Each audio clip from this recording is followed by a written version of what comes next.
हाय HS community, स्वागत है आप सबका आपके अपने चैनल हंग्री स्पिरिट्स में। हंग्री स्पिरिट्स देख रहे सारे दर्शकों का मैं अंजू शर्मा दिल से स्वागत करती हूँ। आ गई हूँ आपके रिव्यूज़ लेकर और सुनाती हूँ पहले वही निवेदन, जिन्होंने अभी तक चैनल को सब्सक्राइब नहीं किया है कर दीजिए। साथ में दोस्तों बेल आइकन दबाइएगा ताकि आपको हमारे वीडियोज़ के नोटिफिकेशन मिलते रहें। शुरू करते हैं अनुपमा से। जी मैं सोच रही अनुपमा के लिए ये तो एक थप्पड़ बहुत कम है, इतना घटिया। आई एम वार्निंग यू, थोड़ा हिसाब से बात करो। बहुत गुस्सा, उसने जानबूझकर कौन सी बदतमीजी की थी। ये तो कुछ भी नहीं है, वो इसी लायक है। बड़ी कहने के भी लायक नहीं है, इंसान कहने के भी लायक नहीं है ये वसुंधरा देवी जी। इसकी वजह से कोई भी इंसान अपनी सब कुछ खोआ हो तो आप तो उसको लाइसेंस नहीं मिला तो आपको ऐसा करोगे? किसकी वजह से आपको लाइसेंस नहीं मिला? अगर वार्निंग हेड ऑफिस देना चाहे तभी कर सकते हो, क्योंकि ये बड़ी गलतियां थी। फिर से सुधारते, उनको पता कर कौन ये सब ठीक कर सकता है, फिर ठीक करके फिर से रीअप्लाई करते। कैसे इंसान हो यार? अब इसके लिए आप बदला करोगे, उसे घर से बेघर करोगे, एक छोटी सी बच्ची बेघर करोगे। एक जगह से दूसरी जगह जाना और सेटल होना इतना आसान बात नहीं है, बहुत वक्त लगता है। जब मैं इंडिया से पहली बार अब्रॉड आई थी सेटल या ऐसे होने, अब्रॉड पहले से गई थी, छुट्टियां मारना और शादी करके किसी दूसरे एक इंसान इतना जानती नहीं थी, फिर मैं आई थी। पर थोड़ा सा आसान हुआ क्योंकि आपकी हम सफ़र अच्छे हैं, लेकिन हर एक के नसीब इतना अच्छे नहीं होते। कुछ तो ठीक किया होगा मैंने। मुझे तो एक दो क्या, मुझे 4 थप्पड़ मारने के मन करता है उसे। गुस्सा मुझे क्या, मुझे इतना गुस्सा आ रहा था। ये तो कुछ भी नहीं है, फिर भी नहीं माना चाहिए। यार ये सीरियस अनु, अगर आप खड़े होते ना, मैं तो कहती हूँ डेटॉल से साफ करो अपनी मुंह को, डेटॉल भी कम हो जाएगा। इतना घटिया, इतना नीचा। अभी वो उठ नहीं पाएगा। अभी हम जनसंख्या के सामने प्रेम का किरदार इतना आसानी से ऊपर नहीं आएगा, क्योंकि बहुत गिर चुका है। थोड़ा बदलते हैं, थोड़ा ग्रे शेड आते हैं, लेकिन इतना भी नहीं गिर सकते। और राही बदतमीजी की, रियली? 100 गुना संस्कार। ओ माय गॉड, संस्कार का मतलब जानती है राही? इतना बदतमीज, इतने घटिया। अगर ये बोलने के बावजूद भी हमें एक चपाट देना चाहिए। तुम वो काम करती रहेगी और तुम अब मुनाफा कर, क्या चाल है? रेडी? एक दूसरे के सीढ़ी ऐसे में, एक दूसरे के साथ देना क्या सीढ़ी क्या होता है? तब तो तुम राही तो वही कर रहे हो, तुम भी उसको अपने मायके नहीं जाने दे रहे हो। तो वो भी तो कहना चाहिए तुम मोटी बा को छोड़ दो, मैंने माँ को छोड़ दिया, तुम मोटी बा क्यों नहीं पलट कह सकती थी? ये क्या है? मेरा चॉकलेट गिर गया तो तेरा डबल चॉकलेट गिरना है, ये क्या है? दुख होगा, फ्रस्ट्रेशन होती है, गुस्सा आता है, कोई बात नहीं, लेकिन इतना भी गिर मत तो आप उठने के लिए अब 100 बार आपको माफिया मांगना पड़ेगी। लेकिन दिग्विजय माफ नहीं करेगी। देख, पूरी बात तो सुनना चाहिए अनु, फिर बाद में आपको मानना है नहीं मानना वो आपके ऊपर है, लेकिन पूरी बात तो सुनना चाहिए। क्या हो गया आपको?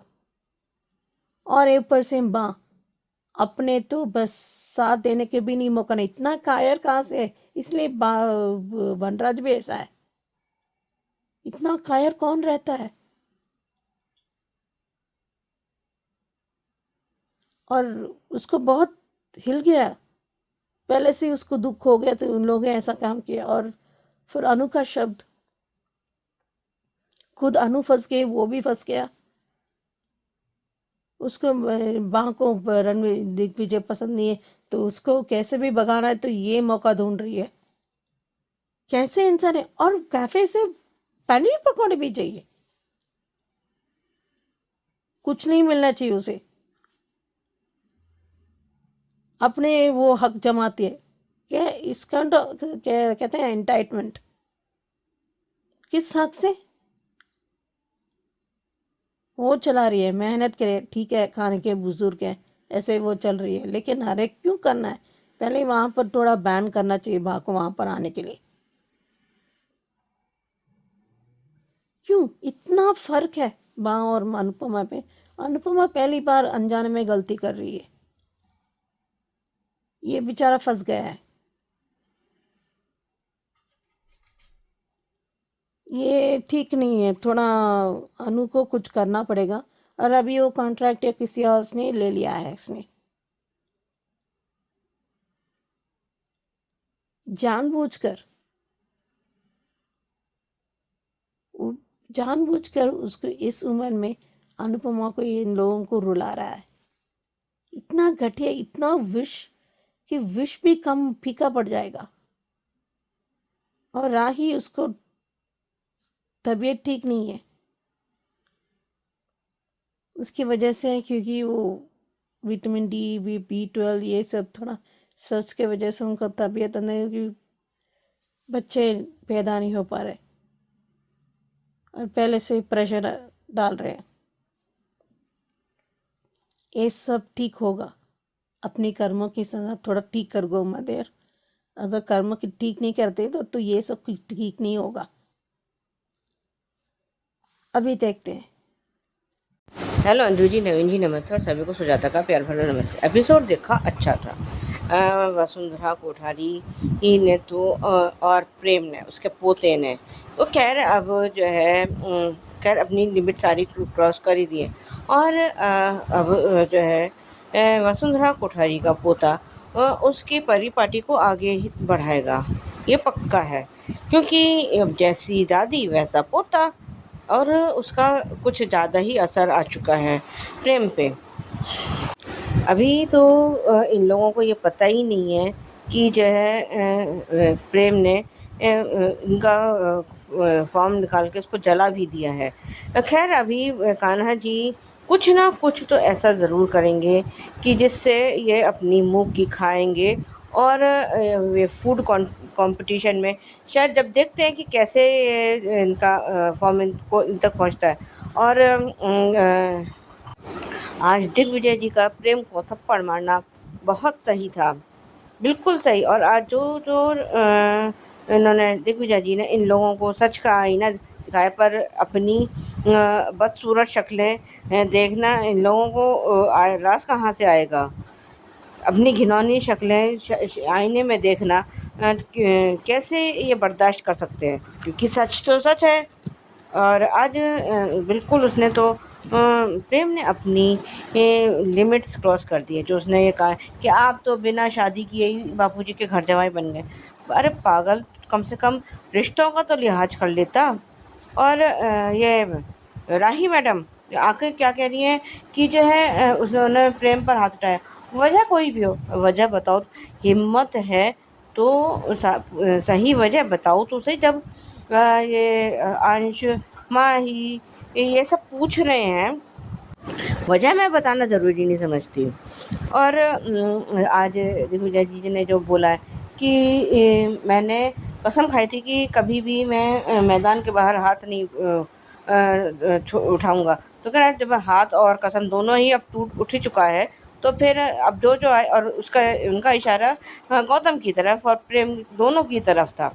गौतम तो सिटपटा के पीछे हट गया, क्योंकि उसका तो हाथ वैसे ही मरोड़ चुके थे। और सब कुछ वो मतलब ये तो पता कि आ गई राही कि दिग्विजय जी ने ऐसा किया, पर क्यों किया ये बताने में उसको बड़ा जो है जोर आ रहा था।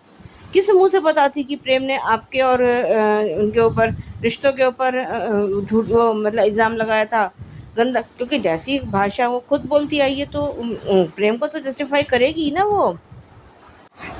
उधर जब दिग्विजय जी ने बताना चाहे तो अनुपमा को एक बार सुन लेना चाहिए था। और बापूजी कह भी रहे हैं कि बेटा एक बार बात सुन तो ले, सब कह रहे हैं, पर अनुपमा पता नहीं अपने के रॉ में बोले चली जा रही है कि आपने ये कर दिया, आपने ये कर दिया, आपने वो कर दिया। अरे कम से कम अगले की बात सुन तो लो कि उसने हाथ उठाया क्यों, जबकि वो कभी भी हाथ नहीं उठाते। वो अगर बहुत ज़्यादा उनको गुस्सा भी आता है तो थोड़ा ज़ोर से बोलते हैं। पर जो है अब इनको जो है अनुपमा को ये समझना चाहिए कि कोई भी ऐसे ही हाथ नहीं उठाता है। और क्या कह रही है कि दामाद को पलकों पे बिठा के रखना चाहिए। माय फुट, ऐसा इंसान अगर दामाद हो तो उसको तो जो है ना लात मार के घर से बाहर निकाल दो। घर से बाहर ही नहीं, अपनी ज़िंदगी से भी बाहर निकालो अगर ऐसा दामाद घर में आए तो। ज़रूरत नहीं है उसको सर पलकों पे क्या सर पे बिठाने की, कहीं पे भी नहीं। घर में बिठाने की भी कोई ज़रूरत नहीं है ऐसे दामाद को तो, जो दूसरों की मर्यादाओं का और अपनी मर्यादा का भी ख्याल ना रख पाए। अरे कम से कम तुमसे अभी तक तो राही बोलती आई रही थी। ये हमने माना कि तुम्हें गुस्सा था, नफ़रत थी, सब कुछ था, हैं? पर तुमने तो अपनी सारी हदें ही भूल गए तुम तो। सच में आज मुझे प्रेम पर बहुत गुस्सा आ रहा है। उससे ज़्यादा गुस्सा मुझे राही पे है। कम से कम अगर इतनी ही हिम्मत थी तो अपनी माँ के सामने सच और सबके सामने सच बोलने की हिम्मत तो जुटाती। कुछ तो सच बताती कि दिग्विजय जी ने प्रेम पर हाथ उठाया क्यों। पर नहीं, गोलमोल बातें करके बस वो तो चलती बनी और शाह हाउस में आग और लगा गई। और खुद बाहर बैठ के रो रही है कि मेरे साथ ये, मेरे को ये बीमारी हो गई, मेरे को वो बीमारी हो गई, मेरे को फलाना हो गया। अरे जब और कह रही कि मेरे को मेरी माँ की बद्दुआ लग गई, श्राप लग गया। तो ऐसी हरकतें करती क्यों कि जब तक कोई भी माँ बिल्कुल सिर तक ना डूब जाए या उसके सिर से पानी ना निकल ऊपर चला जाए, तब तक कोई भी माँ अपने बच्चे को बद्दुआ नहीं देती। इसने तो हर चीज़ में अति कर दी थी, हर चीज़ में। इसका तो हमेशा से यही पैटर्न रहा है, I hate you mummy, I hate you mummy, आपने सब बर्बाद कर दिया, यही करती रही है। जब से ये इनके ईमान के जीवन में आई है, ये ग्रहण बनकर ही आई है और ग्रहण बनकर ही रहेगी। जब तक ये रहेगी तब तक ये ग्रहण ही रहेगी। ये कभी भी अच्छी बन ही नहीं सकती। चाहे अगर ये खुद को सोने की भी बना लेना, तब भी नहीं हो सकता कि ये सुधरी हो। हम तो यकीन नहीं कर सकते, कोई और कर ले तो मैं कह नहीं सकती, पर मैं राही पे भरोसा नहीं कर सकती। सब कुछ अपनी आँखों से देखने के बावजूद भी ये राही जो है आके दिग्विजय जी की शिकायत कर रही है। तो और ये अपने आप को क्या सही पत्नी साबित कर रही है ये सही पत्नी, अच्छी पत्नी? अच्छी पत्नी का काम तो सिर्फ ये भी होता है कि वो अपने पति को सही रास्ते पर लाए। पर ये तो प्रेम को उसके गलत रास्ते पर उसका साथ देती आ रही है। ऊपर से बा ने और आग में घी का काम कर दिया है। उसने जो अनुपमा ने बिना सोचे समझे दिग्विजय जी को जो सुनाया, वो तो खैर अभी कह रहे मैं अभी कुछ देर अकेला रहना लेकिन तब तक वहाँ पे उस पर बापूजी के पास परी का फ़ोन आया है और परी ने सब कुछ बता दिया। और अब जो है बापूजी ने आकर अनुपमा को सब कुछ अब बता ही देंगे, क्योंकि जो हमें प्रीकअप दिखा रहा है कि दिग्विजय जी अभी तो हैं ही और शायद कोई उनको बड़ा कोई ऑर्डर मिला है। और वो कह रहे हैं कि मैं आपको जो प्रीकअप हमें दिखा रहे हैं कि मैं आपको बर्बाद करके रहूँगा, ये मैं आपको ओपन चैलेंज है। अरे अनुपमा को बर्बाद करने वाले खुद बर्बाद हो जाते हैं और अभी तो इसकी ना शुरुआत हो चुकी है प्रेम के बर्बाद होने की। आज के लिए अभी बस इतना ही, धन्यवाद।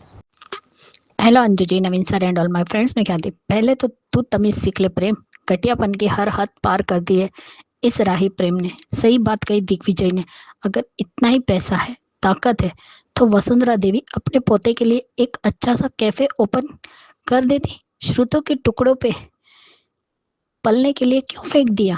बाप रे, इतनी बड़ी बड़ी बातें। खुठारी परिवार में सब बदतमीज है, अनिल, राजा, ख्याति, परी को छोड़कर बाकी सब बदतमीज के दुकान है। अरे प्रेम नशा करके आया है क्या? प्रेम का कोई हम शक्ल हो? तुम तो पागल हो गए हो और राही डबल पागल है। बात दिग्विजय जी, तमीज और तहजीब का हर दायरा पार करके आपने मुझे अपना असली चेहरा दिखा दिया। अनुपमा जी का साथ देकर मैंने सही किया है। गीदड़ झुंड में हमला करते हैं, शेरनी अकेली रहती है। आप और श्रुति पीठ पीछे वार करते हैं। हिम्मत है तो सामने आकर वार कीजिए। ये वसुंधरा और श्रुति सिर्फ पीठ में खंजर घोंपते हैं। हिम्मत होती तो ऐसी तुच्छ हरकतें नहीं करती। पानी बंद करना, प्रेम का फॉर्म चुराना, उसे जलाना। प्रेम सच में लूजर है।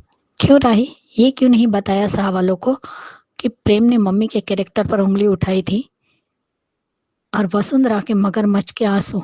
सच जानने के बाद भी दोनों पति पत्नी अंधे हैं। सच में मुंह सच जानते हुए भी मुंह फेर रहे हैं।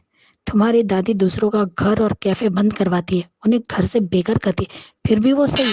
और दिग्विजय और अनुपमा गलत। हाँ प्रेम, सारी तमीज का ठेका तो तुम्हारे परिवार ने ले रखा है। इस बार ख्याति को प्रेम को थप्पड़ मारना चाहिए था, क्योंकि उसने एक माँ की इज्जत की धज्जियां उड़ाई है। ख्याति खुद भी एक माँ है। चुप क्यों खड़ी थी, कुछ बोला क्यों नहीं? दिग्विजय जी, उसकी जुबान पर फिल्टर रहा ही नहीं है। इतना बदतमीज कब से बन गया प्रेम? छोटे बड़ों का लिहाज तक भूल गया। एक नहीं, दो गाल पर थप्पड़ पड़ने चाहिए था। यस, बापूजी अनुपमा को गंगा कहते हैं, और गंगा कभी मैली नहीं होती। सारी दुनिया के पाप धोकर भी वो शुद्ध ही रहती है, कभी मैली नहीं होती। तुम्हारे पाप भी धो देगी। वाह, सही नाम दिया गौतम को कि तू चमचा है। प्रेम ने जो इतनी बकवास की है वो तो बताएगी नहीं राही।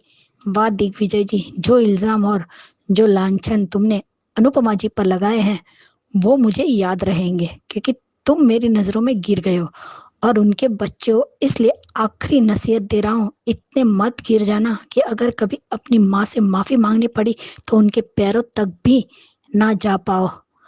आ गया गौतम आग में घी डालने। अनुपमा 5 पन्नों का भाषण देती है तो ये दिग्विजय 15 पन्नों की धमकी देकर गया है। आ गई मैडम राई अपनी माँ की इंसल्ट करने। प्रेम ने जो कहा वो तो बताना नहीं है। अक्ल की अंधी जैसे तुम्हारे पति ने तो दिग्विजय पर फूल बरसाए थे। अरे बाप रे, तुम्हारे पति में दिग्विजय से ज्यादा तमीज थी। अरे जो अपनी सास पर कैरेक्टरलेस होने का ताना मारे वो तमीजदार पति है तुम्हारा। अंश वो नहीं बताएगी। आज अंश ने मुंह तोड़ जवाब दिया है राही को। उसके पति ने क्या कहा था। और अनु, तुमने भी जब तुम्हारे कैरेक्टर पर उंगली उठाई थी राही ने, तब तुमने भी तो थप्पड़ मारा था ना राही को। वही आज दिग्विजय जी ने किया है, और तुम उनकी बात सुनना तो दूर, सिर्फ उनसे बहस कर रही हो। आज मुझे बहुत गुस्सा आ रहा है अनु पर। वो दिग्विजय जी की बात ही नहीं सुन रही है और खुद ही बोलती जा रही है। क्यों थप्पड़ मारा प्रेम को? तुम्हारे प्रेम ने कोई आरती उतारने वाला काम तो नहीं किया। ही सही कहा दिग्विजय जी ने प्रेम को, तुम लोगों की गलती नहीं है। नदी में के मिट्टी में ही जहर हो तो पानी मीठा कैसे हो सकता है?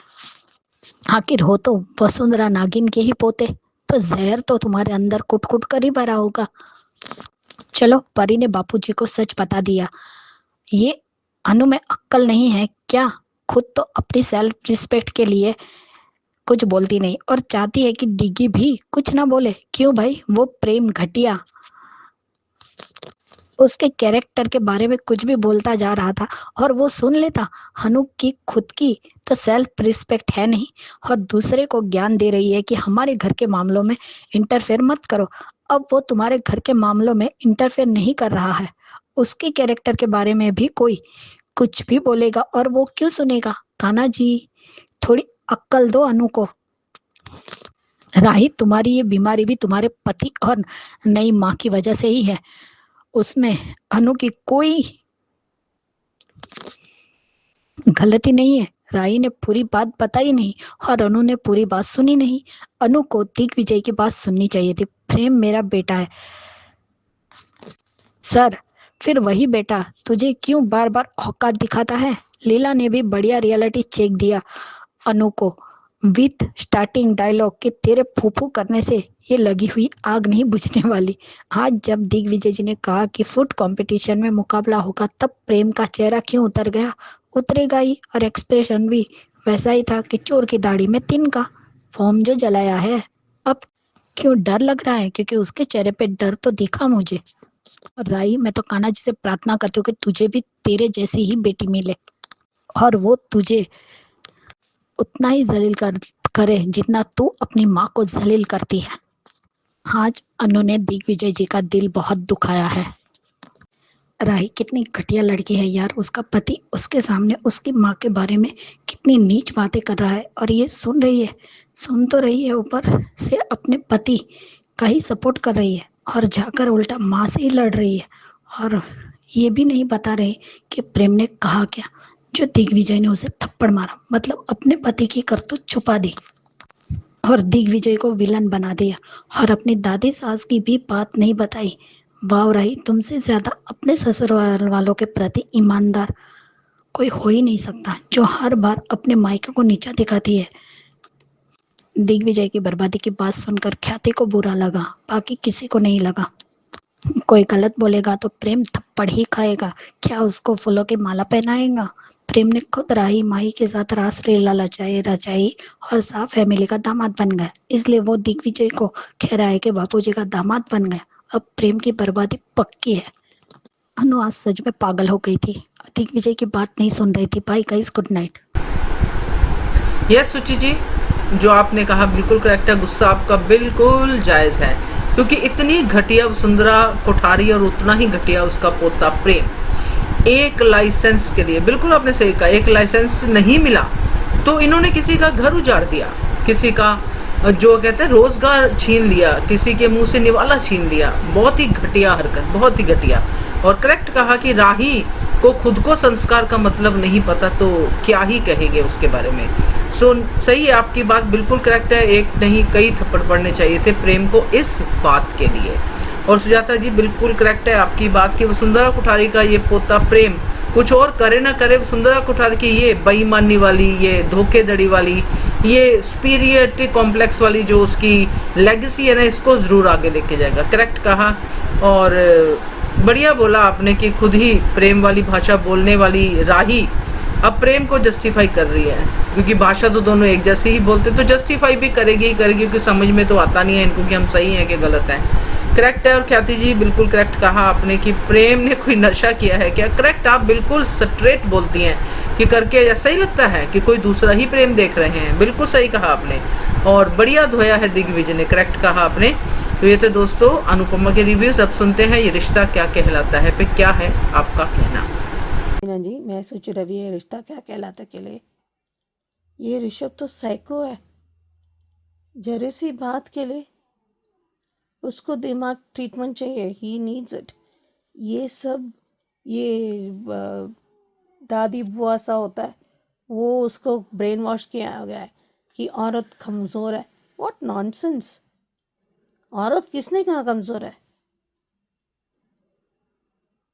सॉरी टू से, औरत मन में वो बहुत स्ट्रांग होते हैं और फिजिकली तो लाजवाब है। आजकल किसी को कमज़ोर हटना नहीं चाहिए, समझना नहीं चाहिए। अभी अबीरा उसको तो समझता है ना कि ये क्या है ना, अगर गलत नीयत से आप गलत काम करोगे तो आप खुद ही अपने जाल में फंसोगे। यही ऋषभ का है। और विद्या को तो मौका मिलना चाहिए, फिर से आकर आ गए तो मुंह बंद कर दिया था। इसको अबीरा को पता चल गया कि वो बदली नहीं है, उसको माफ़ी नहीं मिलना चाहिए। अभी खैर नहीं, अभी अरमान को पता चलेगा वो अपनी सारे हक ले लेगा वो, पर अभी करना चाहिए क्योंकि ये विद्या को तो निकलना चाहिए। बहुत ख़राब है, शी इज़ पूरी की पूरी विश है। ऋषभ की बड़ी बहन लगती है इस मामले में और बहुत ठीक थी, फिर पता नहीं अचानक क्या हो गया। अब ये दिशा ऑपोजिट है, सब ठीक करने में, जोड़ के रखने में न्यास रखती है और ये अपनी ईगो के चल में किसको जीवन तबाह करना है वो मैका में रहता है। और ये कृष्ण धोखा दे रहा है और ये उसकी माँ बच्चा पैदा कर लो, अब एक साथ रहोगे। रियली अब ये अफेयर चल रहा है, क्या कहूँ। दिशा बोल रही है इसको मैसेज रिकॉर्ड करके दानिया को देना चाहिए। अभी देखते हैं। हेलो अंजू जी, नवीन जी नमस्ते और सभी को सुजाता का प्यार भरा नमस्ते। ये रिश्ता के लिए एपिसोड देखा, अच्छा था। अब अभीरा और अरमान फिर जो है ऋषभ की बातों में आ गए हैं। और नहीं, अरमान नहीं आया है, अभीरा आ गई है। मतलब काश थोड़ी इसने अपनी दिमाग लगाया होता तो ये ऋषभ को अपना फ़ोन देती नहीं। पर उस बेचारी को भी क्या पता कि वहाँ वो इस मतलब भेड़ की खाल में भेड़िया छुपा बैठा है। वही मेन स्टॉक। और आज तो उसने अनजाने में कह भी दिया, मतलब अनजाने में नहीं कह सकते, लेकिन वो हिंट दे दिया कि कहीं मायरा की वजह से किसी लड़के की ईगो तो हर्ट नहीं हुई थी, खुद हुई है। और आज ये बात मुक्ति ने जब अभीरा को बताई है, तो शायद अब ये कड़ियाँ जोड़ पाए, कुछ कर पाए। अभी तो ये खैर मायरा की चिंता तो विद्या करती है। पर हमारे यहाँ ना एक कहावत है, कुम्हार कुम्हारिन पर पाल न बसावे और दौड़ गधैया के कानाटे। मतलब कुम्हार का जो है कुम्हारिन पे बस तो चलता नहीं है, तो और जो है ना गधैया के कान अटता है। सेम कहावत ये जो है ना विद्या के ऊपर सटीक बैठती है।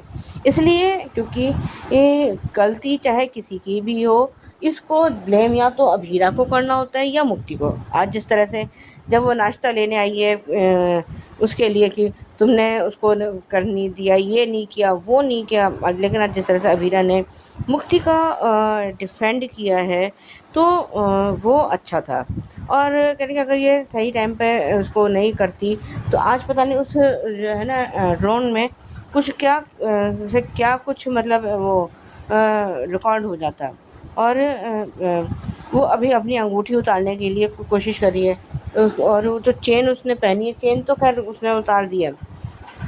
पर आज मुझे एक सीन पे बड़ी हंसी आई, जब ये अरमान और मुक्ति उसके साथ हैं और चंपी यूँ कर रहा है। एक बात आप लोग बताओ कि जब बाल बंधे होते हैं तो क्या चंपी हो जाती है? आप लोगों ने अगर नोटिस किया हो तो इसमें मायरा के बाल बंधे हुए और अरमान उसकी चंपी कर रहा है, तो ऐसे चंपी होती है क्या? ये मेरा आज क्वेश्चन है। अरे कम से कम कुछ तो लॉजिक दिखा दो कम सीरियल में। अभी भी वैसे अभीरा का मन मान नहीं रहा है ऋषभ की बातों पर यकीन करने के लिए, लेकिन उसने जो है ऋषभ ने जो किया है वो बहुत गलत, मतलब है तो सब कुछ अब गलत ही। और अब ये और जो है ना इसके अपने अपराध के उसमें दलदल में धंसता चला जा रहा है। एक चीज़ को करने के लिए छुपाने के लिए और दूसरे अपराधों को ये न्योता कर रहा है, मतलब उसमें और उलझ रहा है ये। और अगर ये सोच रहा है कि ये पकड़ा कभी नहीं जाएगा तो ये तो गलत सोच रहा है। एक तो ये लॉयर की फैमिली है, पहली चीज़। दूसरे इसमें जो है ये माधव जी जो हैं पुलिस इंस्पेक्टर हैं और इनकी कहाँ कहाँ तक पहुँच है, क्या क्या ये कर सकते हैं, ये ऋषभ कभी सोच भी नहीं पाएगा। और जो कल के एपिसोड में जो हमें मतलब रिकैप, ये लोग ऋषभ तक पहुंच गए हैं और पकड़ेंगे भी। और अब देखना है कि ये क्या अपने आप को जस्टिफाई कर पाता है। और आज दिशा जो है वो कृष के को थैंक यू के लिए कहने के लिए जाना चाहती है। और वो जो है फ़ोन पे किसी से बात कर रहा है। ये तो पता ही है कि उसके एक्स्ट्रा मैरिटल अफेयर हैं। वो समझ रही है, पहले तो ये समझिए कि शायद कृष जो है तानिया से बात कर रहा है, पर जो है लेकिन उसको सारा सच पता चल गया। अब वो सोच रही है कि मैं घर में किसी को बताऊं नहीं बताऊं, और अगर ये बात खुल गई तो ये काजल फिर किस मुंह से ये कहेगी कि मेरे बेटे को एक चांस दो, क्योंकि खुलेगी तो है। और दिशा ये ज़्यादा दिन तक अपने पेट में ये बात पचा नहीं पाएगी। उसके बाद जब ये दादी साहब ये क्वेश्चन करेंगी काजल से कि तुम तो सब कुछ जानते हुए भी तुम इन दोनों को एक मौका देना चाहती थी, अब इस बात का क्या जवाब है? तो ये सिवाय नज़रें चुराने के अलावा काजल और कुछ कर नहीं सकती। बड़ी कह के तो इसने ये वो करवाया है कि मेरे बेटे को एक चांस दे दो, एक मौका तो मिलना चाहिए। और इसने ये सारे मौके गंवा दिए हैं। और अब ये जब एक को घर में बात पता चल जाती है तो घर में बात फैलते देर नहीं लगती। मायरा जो है अभी उसमें है सदमे में। आज एक बात और वो कह रहे हैं, कोई कह उनमें से किसी ने बोला कि क्या पता कोई बुढ़ा था या कोई जवान था, शायद मीनू चाची का था या किसी का था। कह रहे नहीं, है तो कोई यंगर ही। तो उसने कहा कि कह रहे कि जब जो है इसके कॉलेज में कोई मतलब इतना जब से ये मेहर वाला किस्सा हुआ है तो सिक्योरिटी बहुत टाइट हो चुकी है, तो किसी भी बाहर आने जाने वाले किसी बुढ़े को तो ये एंटर होने नहीं देंगे। तो इसका मतलब या तो कोई कॉलेज स्टूडेंट रहा होगा या कोई मतलब उसका ही रहा होगा। तो ये अब ये तो सारी बातें अब कड़ियों से कड़ियाँ जुड़ जाएंगी। और अभीरा और अरमान जब एक बात किसी भी बात को ठान लेते हैं तो उसका फिर वो पीछा तब तक नहीं छोड़ते जब तक कि उसको वो सॉल्व नहीं कर लेते। और यहाँ तो बात उनकी खुद की बेटी की है। मायरा अभी सदमे में है और ये बाहर खड़ा होकर कुछ बोल रहा है, मैं तुम्हें, लेकिन तब तक पीछे से अभीरा ने आके वो सुन लिया है, थोड़ा बहुत सुना है। और उसने ये कहा कि मेरी बेटी बहुत स्ट्रांग है और वो स्टॉकर की अभी बहुत जल्दी ही बैंड बजाएगी। अभी भी अगर ये थोड़ा सा संभलता तो ये अभी के अभी अपने घर चला जाता तो शायद बच भी जाता, तो शायद। पर अब जब कहते हैं ना कि गीदड़ की मौत आती है तो वो शहर की तरफ भागता है, अब वही हाल ऋषभ का है। अब बाकी अब देखते हैं आगे क्या होता है। आज के लिए भी बस इतना ही, धन्यवाद। Hello Anju, Naveen sir and all my friends, मैं ख्याति। आज का एपिसोड देखा, ये रिश्ता का, सच में बहुत ही प्यारा था। जिस तरीके से मायरा रात भर नहीं सो पाई, जैसे 10-10 मिनट में उठ रहे थे। अरमान जब उसके पास आया, अबीरा जब फ़ोन ले रही थी कि कहीं मैसेज तो नहीं आया, लेकिन आज अबीरा ने भी बहुत बड़ी गलती कर दी। जब ऋषभ ने कहा कि उसके पास कोई ऐप है जिससे अगर कोई फ़ोन करे या नोट आप मैसेज भी भेजे तो आपको दिखेंगे, लेकिन ये सारी प्लानिंग उसकी थी ताकि वो अरमान और अबीरा की बातें सुन सके। लेकिन चलो, जब अरमान ने फ़ोन किया तो ऋषभ बात नहीं सुन पाया कि उसने उसे शक है। तब उसने कहा कि क्या ऋषभ है, लेकिन ये अबीरा को नहीं करना चाहिए था। एक बार चेक तो कर लेती वो ऐप। दोनों ने ही गलती की है। जब अरमान को भी बताया तो अरमान को भी चेक करना चाहिए था। ऐसे ही कैसे तुम अपनी बेटी और खुद का मोबाइल ऐसे लड़के के हाथ में दे दो जो तुम्हें बोल भी रहा है कि कहीं मायरा ने उसका ईगो हर्ट तो नहीं किया। फिर तुम इतनी जल्दी कैसे विश्वास कर सकती हो? और ये दिशा को भी उसी वक्त आना था। दिशा ने भी आके सारा गड़बड़ ही कर दिया है। दिशा से कोई भी चीज ठीक से होती है ना, वो ऑफिस में कुछ ठीक से कर पा रही है ना घर में। और क्या बिगाड़ना चाहते हो तुम? अरे तुम्हें कौन से वो प्यार करती थी और तुम्हारे प्रपोजल को रिजेक्ट कर दिया, इसलिए तुम इस तरीके से हरकतें कर रहे हो। ना तुम्हें प्रपोज किया ना तुम्हें प्यार करती है। अरे वो नॉर्मल सी दोनों बहनों में बातें चल रही थी, तुमने अपने ईगो पे क्यों ले लिया भाई? और क्या सबक सिखाओगे? कौन सी गलती की है भाई मायरा ने जो तुम सबक सिखाने पे आ गए? छी, या तुमने आज अपने ही घर के संस्कारों को गाली दी है ये हरकत करके। और बुआ दादी, तुम उसके पोते हो ना, देखते हैं कि बुआ दादी क्या सब सजा देती है। वो तो हर बार पौधार के संस्कारों पर उंगली उठा देती है घर पे आकर, अपने घर में। और खुद का पोता जो इतनी घटिया हरकत कर रहा है उसका क्या जवाब देगी? लेकिन इस बार अगर बुआ दादी ने मायरा पर उंगली उठाई तो शायद पूरा पौधार परिवार मायरा की तरफ होगा। यहाँ तक कि शायद दिशा भी अपने ही ससुराल वालों का साथ देगी, क्योंकि चाहे कोई भी बात हो, ये उतनी बड़ी बात थी ही नहीं जितनी बड़ी बात तुमने अपने ईगो पर लेकर ये हरकत की है। और खुद को जस्टिफाई कर रहे हो कि तुमने जो किया वो सही किया।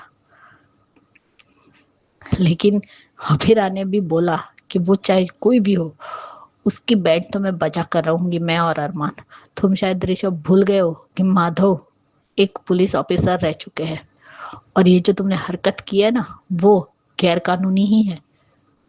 उसकी तुम्हें सजा भी मिल सकती है और खुद का करियर भी बर्बाद ही करने वाले हो तुम ऐसी हरकत करके। और विद्या को तो अभी भी शर्म नहीं आ रही है। कर क्या रही है वो? अभी भी वो माया मुक्ति को डांट रही है।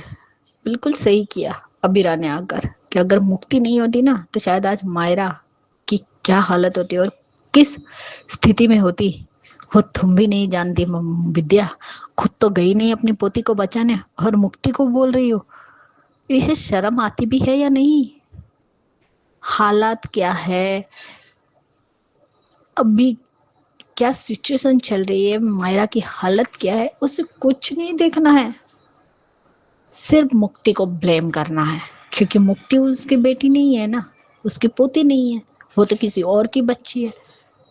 लेकिन किसी और की बच्ची को भी प्यार देना बहुत बड़ी बात होती है विद्या। तुम इतनी घटिया हो ना कि तुमने अरमान को भी इसलिए प्यार दिया क्योंकि वो माधव का खून था,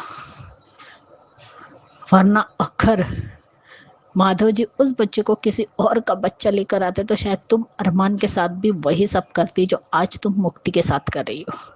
तुम्हारे अंदर तो इंसानियत भी मर चुकी है। माँ, बेटी, बहू के सभी के नाम पे कलंक तो हो ही, लेकिन सबसे बड़ी कलंक तुम इंसानियत के नाम पर भी हो। चलो, आर्यन भी दिशा को शायद बिजनेस ही सिखा रहा है, अच्छा लगा। लेकिन सच में दिशा को भी कितना बुरा लगेगा और उसका भी सर शर्म से झुक जाएगा जब ऋषभ की ये करतूत सामने आएगी। और ये विद्या किस हक से बोल रही है कि सबको तुम्हारी वजह से है? मुक्ति ने क्या किया है भाई? उसकी क्या गलती है? अगर वो नहीं होती ना तो आज तुम्हारी पोती भी जिंदा तुम्हारे सामने खड़ी नहीं होती। पता नहीं क्या हो जाता अगर वो कपड़े बदलती और वो सब कुछ उस ड्रोन में रिकॉर्ड हो रहा था। तुम लोगों की इज्जत की धज्जियां उड़ जाती। मुक्ति भी मायरा जितनी ही है, उससे बड़ी बच्ची नहीं है, दोनों की एज भी सेम है। फिर भी तुम ऐसे घटिया बातें कर रही हो, वो भी एक छोटी बच्ची से। शर्म आनी चाहिए। लेकिन आज चंपी वाला सीन मस्त था। मुक्ति, मायरा और अरमान एक दूसरे की जो चंपी कर रहे थे, और अबीरा को भी कहा कि तुम भी जल्दी आ जाओ, तुम्हारी भी चंपी करके देता हूँ। और आज फिर से अरमान का सिर दर्द करा, लेकिन उसने फिर से लाइटली ले लिया। ये बहुत बड़ी गलती है अरमान की, डॉक्टर को दिखाना चाहिए था। यहाँ तक कि मीनू चाची तक को भी फिक्र है, वैसे सबको ही फिक्र है मायरा की। वो भी डाइनिंग टेबल वाला से अच्छा लगा। और कल एक बात बहुत अच्छी लगी, जब क्रिश ने दिशा को बचा और ये कहा कि जो मायरा के साथ हुआ उससे तो कुछ सबक लो, इस तरीके से अकेले खड़ा रहने की क्या जरूरत है। जब तक आर्यन नहीं आता तब तक उसे ऊपर ही बैठना चाहिए था, नीचे आकर खड़े रहना नहीं चाहिए था। सीन अच्छा लगा वो वाला। कहना का पॉइंट वही था कि किसी के साथ कुछ भी हो सकता है, तो मायरा के साथ जो हुआ उससे अलर्ट रहना जरूरी है। आज माँ बेटी का सीन अच्छा था, माँ की फिक्र करना अपनी बच्ची के लिए। अरमान को भी फिक्र है अपने बच्चों की। मुक्ति और मायरा दोनों ही उसके बच्चे बन गए हैं। अच्छा था episode. Bye guys, good night. Yes Suchi ji, Rishabh का अब खेल खत्म। अब खैर नहीं ऋषभ की, बिल्कुल करेक्ट कहा आपने। और विद्या को तो बिल्कुल करेक्ट आंकती हैं आप कि इसको आग लगाने का बस मौका चाहिए। अब कोई और नहीं मिला तो मुक्ति मिल गई है, बिल्कुल सही। और सुजाता जी बिल्कुल करेक्ट है आपकी बात कि अबीरा ने बचाया मुक्ति को विद्या डायन से, करेक्ट कहा आपने। और चंपी वाली बात तो बिल्कुल सही है कि कौन करता है ऐसे चंपी, बंधे हुए बालों में बालों को खोल के चंपी की जाती है। सही कहा आपने। और अरमान तो दोनों बेटियों की चंपी करने आया, तो वो तो अपनी चंपी करवा रहा है। तो बढ़िया रिव्यू आपका सुजाता जी। और ख्याति जी, सही कहा आपने कि दिशा से कोई काम होता भी है सही से। तो देखते हैं, मगर ये भी आपका कहना सही है कि मायरा वाले मामले में वो खुदार फैमिली का साथ देगी, अपने मायके का नहीं, क्योंकि ऋषभ गलत है। देखते हैं। सो ये है आपका ये रिश्ता पे कहना। आप सुनते हैं क्योंकि पे आपके रिव्यूज। अंजनम जी, मैं सोच रही क्योंकि सास सीजन 2 के लिए गलत को गलत कहना हिम्मत होती है, लेकिन गलत को सही करना सही बात होती है, लेकिन गलत को गलत करना वो गलती होती है। ये बात क्यों नहीं समझ आती? मैंने सोचा कि तुलसी ने मतलब यूँ इसलिए जेल में डाला ताकि वो सही इंसान को पता चले, या कोई, क्योंकि कोई लोग रिलैक्स हो जाते हैं फिर अपनी गलतियां कर देते हैं, लेकिन पुलिस से बात करके थोड़ा हल निकालते और सिर्फ उनके एक कमरे में लगा दे रेडियो को ताकि असलियत का पता चले। लेकिन अभी कि अगर नंदिनी के ऐसा करना तो फिर क्या फायदा? फिर अपने को सही मानना, तुम माँ को गलत कहना, क्या वो क्या होता है? नहीं होगा, क्योंकि और कोई तो ऑप्शन नहीं है। लेकिन जिस तरह रियो बता रहा था वो बिल्कुल सही है, वो गलत नहीं कहती, क्योंकि जिस तरह वो बात करता है, उनका आवाज़, उनका बॉडी लैंग्वेज पता चल जाता है वो सच कह रहा है। खून या फितरत में क्या हो जाता है? कुछ चीज़ें खून के में फ़ायदा हो जाते हैं, जैसे जेनेटिक इश्यूज या जो भी कुछ चीज़ें, कुछ फितरत होते हैं, लेकिन अगर अच्छे परवरिश होने के बाद भी वो ठीक होते हैं और उसके बाद आपके हाथ में नहीं होते। जैसे अनुपमा में हुआ था, लेकिन ये लोग बच्चे, अनुपमा के साथ तो असर पड़ना चाहिए, लेकिन ऐसा नहीं है। ये मुझे ये खून से इसमें आई डोंट थिंक कि कोई रिलेटेड है। हाँ, वो ज़्यादा बदतमीज़ है, उसको ये समझना होता है कि जब no, even if it is marriage, even no, somebody says it means no. ये कोई लाइसेंस नहीं मिलता बेकसूर को। कल कोई भी, उसने कहीं सही कहा था, कल कुछ भी होता तो मेरे सिर पर मंडराते, because my father did this. इसलिए कहते हैं ना, बड़ों के वो सोचो में कर्म अच्छे करो, चाहे छोटे हो या बड़े हो, ताकि आप पर आ नहीं पाए कि आपको ये सहना नहीं पड़े। जितना करो उतना आप सहन पाते हो, जितना कीजिए तो उसे आप कर पाते हो। अल्फा में भी यही कहा था कि देखो, शादी में जितना वो लो उतना आप वापस दो, या कम नहीं पड़ जाए। ऐसे हो सके तो मुझे माफ कर देना, इतने आसानी से बोल दी। तुलसी नाम अनजाने में हुई थी, लेकिन उसने दुनिया देखी। ये कैसे हो पाता है? और बाद में नंदिनी ने घुमा दिया था। ये करण का बेटा ऐसा नहीं हो सकता, क्योंकि उसको इतना ही फितरत नहीं होगी। बात करण को पता चलेगा तो उसका कैसा दुख होगा। वो ऐसे कह देगा, माँ आपको ऐसा नहीं करना चाहिए था, आपको सोच समझ कर करना चाहिए था, ये सब डायलॉग आएगा। और मिहिर को तो पता नहीं है।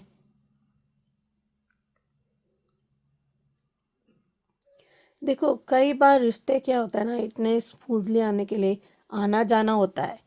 एक ही छत में रहने से क्या फ़ायदा होता है? ये जिल्लत दिखानी है।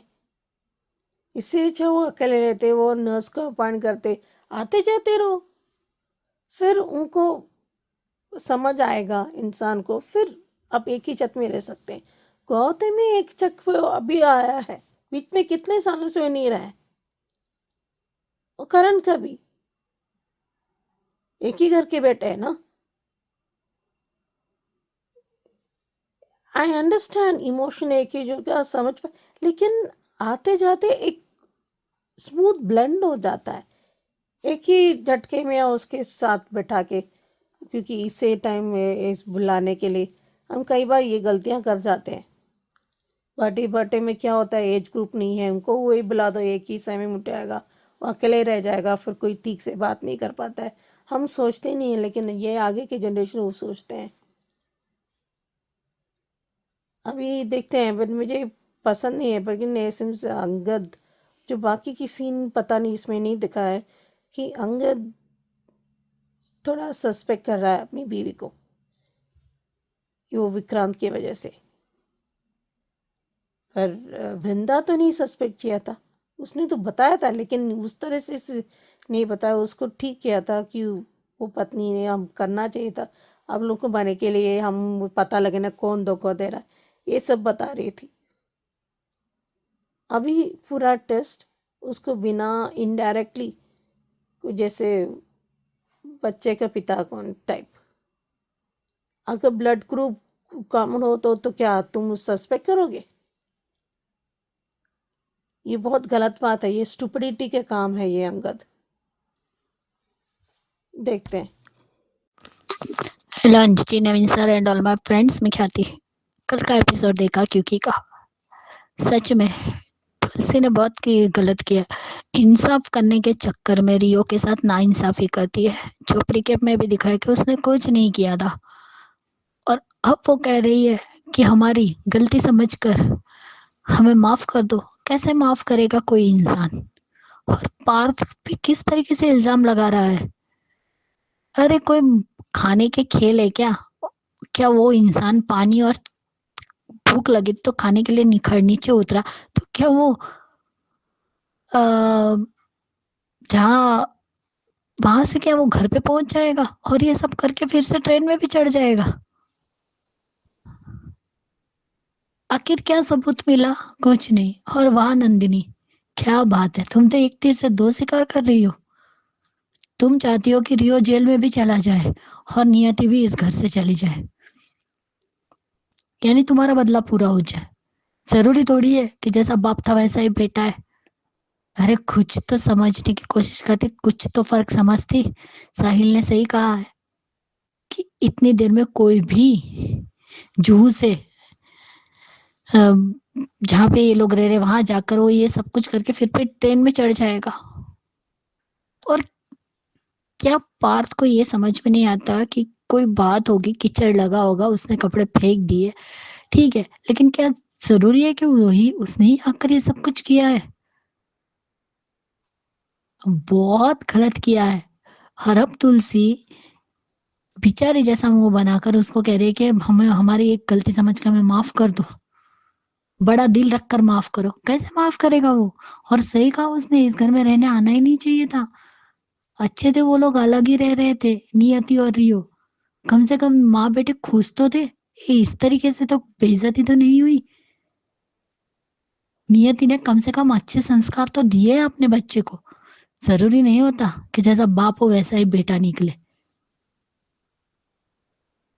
आज तुम इंसाफ करने गई, वो भी मानती हूँ मुन्नी की वो बहन है, ठीक है, तुम्हारे घर की मेहमान है, लेकिन कम से कम सोच तो लेती। देव ने बिल्कुल सही कहा है कि पार्थ बदला ले रहा है। क्या किया है, कितनी बड़ी गलती कर दी है। और नंदिनी तो देखो सीना चौड़ा करके बोल रही है कि तुम ही हो सकती हो। क्या दुनिया में एक ही इंसान होता है जो ऐसे परफ्यूम यूज करता है? अरे हजारों लोग होते हैं जो परफ्यूम यूज करते हैं, और आवाज तो बदली भी की जा सकती है, जरूरी थोड़ी है। क्या उसने चेहरा देखा? नहीं देखा, और इल्जाम लगा दे, वो भी इतना बड़ा। और वो लोग वो तुम सब लोग चाहते हो कि वो तुम लोगों को माफ कर दे। कैसे माफ करेगा? क्या बलात्कार का, रेप का इल्जाम लगाना मामूली होता है? अगर बाय चांस कुछ भी गलती हो जाती तो वो इंसान तो जिंदगी भर के लिए जेल में रह जाता और उस पे थप्पा लग जाता रेपिस्ट होने का। तब क्या करते तुम लोग? बहुत गलत किया है आज सबने मिलकर। अरे तुम्हारी बहन को एक तो दिखाई नहीं देता। क्या ये आदमी आदमी आदमी सभी आदमियों की हिम्मत रहती है, वो लोग सभी लोग लोगों के हाथ कड़क रहते थे, क्या उससे ये साबित हो जाता है कि वो रियो ही था? क्या जेंट्स की आवाज मिलती जुलती नहीं हो सकती? क्या अगर नंदिनी ने ये सब किया है या किसी और ने भी किया है तो कोई भी रिकॉर्डिंग आवाज कर सकता है या आवाज बदल भी सकता है, उससे ये साबित हो जाता है कि वो रियो ने किया है। ऊपर से इंस्पेक्टर उसे थप्पड़ मार रहे हैं और वो आज भी पुलिस स्टेशन में रह के भी इज्जत से बात कर रहा है। और सही कहा उसने कि मैंने गलती कर दी कि यहाँ रहकर इज्जत से बात की मैंने। और उसने 2 बातें क्या बोल दी बंटवारे के टाइम पे, यानी वो इंसान गलत हो गया। और अब पछता रही हो तुलसी तुम, और उसे क्या माफ करने के लिए बोल रहे हो। नहीं रहना चाहिए अब रियो को तो इस घर में बिल्कुल नहीं रहना चाहिए। अपनी माँ के साथ जहाँ रह रहे थे उस फ्लैट में वहां जाकर रहना चाहिए। कम से कम माँ बेटे खुश तो रहेंगे। अरे जहाँ पे तुम लोगों ने एक बार भी यकीन नहीं किया, ना नियति पर किया ना रियो पर किया, उस घर में रहकर क्या करेंगे। और उसे तुम्हारी दौलत तो चाहिए भी नहीं, तुम अगर दोगी तब भी। और क्या कह रही है ये नंदिनी, जैसा बाप वैसा बेटा, मैंने सच कहा था ना। क्या सच कहा था? और अब तो वो बेगुनाह निकला, अब क्या बोलोगी? क्या नंदिनी इतनी नीचा गिर गई है कि रियो को इस घर से निकालने के लिए ऐसी घटिया हरकतें कर रही है? अरे काहे का ट्रॉमा, सब नाटक दिखता है। इतनी बड़ी हो गई है, इतनी उम्र हो चुकी है, बड़ी बेटी है तुम्हारे पास जैसा बड़ा बेटा है, और तुम अभी ट्रॉमा का नाटक कर रही हो। कौन सा ट्रॉमा? वक्त के साथ इंसान भी थोड़ा सुधर जाता है। और वो रियो है, अंश नहीं है जो अब तुम्हारी इज्जत पे हाथ डालेगा। कुछ भी मानती हूँ है उसकी बुरी यादें, लेकिन जरूरी थोड़ी है कि रियो को देख के उसका ट्रॉमा चालू हो जाता है। बहुत गलत किया है। और वो कह रही है तुलसी कि अगर वो गलत निकला, जब मुन्नी और उसकी बहन के पास आती है कि अगर वो गलत निकला तो मैं सजा दूंगी। और इस घर में उसके लिए सबको पता है कि अगर जिसने गलती की उसको सजा देने के लिए वीरानी परिवार एक हो जाता है और उस सजा देकर ही रहता है। और अब उसने गलती नहीं की है तो किसको सजा दोगी? खुद को सजा दोगी या नंदनी को दोगी या उस लड़की को दोगी? सच में आज जिस तरीके से साहिल ने और नकुल ने साथ दिया है रियो का, सही है भाई। वो ट्रेन में था ना, और क्या खाने के लिए वहां जाएगा बाद में उसकी, ठीक है ट्रेन छूट गई तो जहां से वहां तक पहुंचने में भी देर लगती है। ट्रेन जो भी स्टॉप पर जाकर वो उससे वहां से चढ़ गया हो, सूरज से चढ़ा हो, जूहू से बांद्रा जाने में क्या सब कुछ करके वो पहुंच भी जाएगा। बारिश आ रही है, इंसान फिसल जाता है तो कीचड़ में उसके कपड़े खराब हो गए तो जरूरी है कि उसने ही किया है। हाँ सच में बहुत बड़ी गलती कर दी है इन लोगों ने। अब देखते हैं करण का क्या रिएक्शन रहेगा जब करण को पता चलेगा। क्योंकि भाई तुम्हारे बेटे करण ने उस बच्चे को भी पाला है, उसके भी संस्कार है उसके अंदर। उसका बाप तो मर गया, उसे तो पता भी नहीं होगा उसका बाप कौन है। वो तो करण को आज तक अपना बाप मान रहा था, और उसी संस्कार उसको मिले हैं, वैसे ही संस्कार उसे मिले हैं ना करण के दिए हुए। उतना सा भी भरोसा नहीं था। यस सुचि जी, रियो सच कह रहा है, ये सबको दिखाई दे रहा है। किसी भी इंसान को जिसको कानूनी भाषा नहीं आती है, प्रैक्टिकलिटी पता है, इमोशंस पता है, सबको पता चल गया। बस ये वीरानीज को पता नहीं चल रहा। बिल्कुल सही कहा आपने, और सही है ये ऑब्जर्वेशन, बिल्कुल करेक्ट है कि कितनी आसानी से तुलसी बोल रही कि माफ़ कर दो है, बड़ी छोटी गलती की है जिसकी माफ़ी मांग रहे हो, तो करेक्ट है। और ख्याति जी का भी कहना सही है कि बिना सर पैर की बातें कर रहे हैं नंदिनी और पार्थ। सही है, कहाँ बोरीवली, सूरत और ये वो सब, जूहू, और बहुत बातें की हैं इस पर हमने लाइव में, तो खैर सही बात है। और बहुत गलत किया, रियो के साथ बहुत गलत हुआ है, करेक्ट है ख्याति जी। तो ये थे दोस्तों आज के रिव्यूज़, कैसे लगे आपको ज़रूर कमेंट करके बताइएगा। देखते रहिए channel Hungary express. Thank you so much. Subscribe to our channel by clicking the subscribe button. Click the bell button and enjoy the latest uploads from our channel.